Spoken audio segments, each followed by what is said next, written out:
Siz ko'rib turgan mana bu rasm 1993-yilda Sharqiy Slavyan davlatlaridan birida suratga tushirilgan. Qaysiligini taxmin qildingizmi? Demak, ushbu surat 2022-yilda natsist millatchilardan tozalash uchun Ukrainaga bostirib kirgan Rossiya Federatsiyasi poytaxti Moskvada olingan.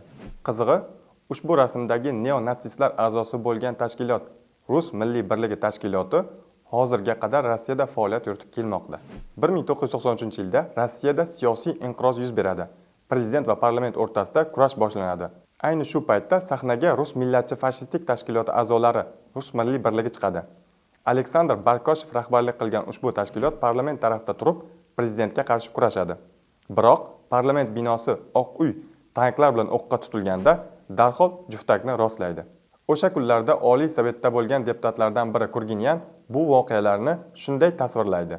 Svastika belgisi tushirilgan yoshlar 30-sentyabr kuni meni Oq uydan avtomatlarni menga qadagan holda olib chiqayotib, ularning kameralar oldida Rus fashizmi bo'yicha go'yoki o'quv qo'llanmalar ko'rsatayotgani, safga tizilayotgani va turli pozalarda suratga tushayotganini ko'rdim.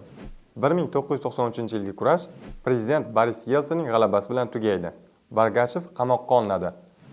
Ammo oradan bir yil o'tib ozod etiladi. Uning tashkiloti Rus Milliy birligi esa faoliyatini bemalol davom ettiraveradi va hatto 2012-yilda butun dunyo natsistlari ittifoqiga ham qo'shiladi. Shunday qilib, qo'shnisini neofashizm va neonatsizmda ayblayotgan davlatning o'zida ham bunday kayfiyatdagi odamlar va tashkilotlar haligacha talaygina.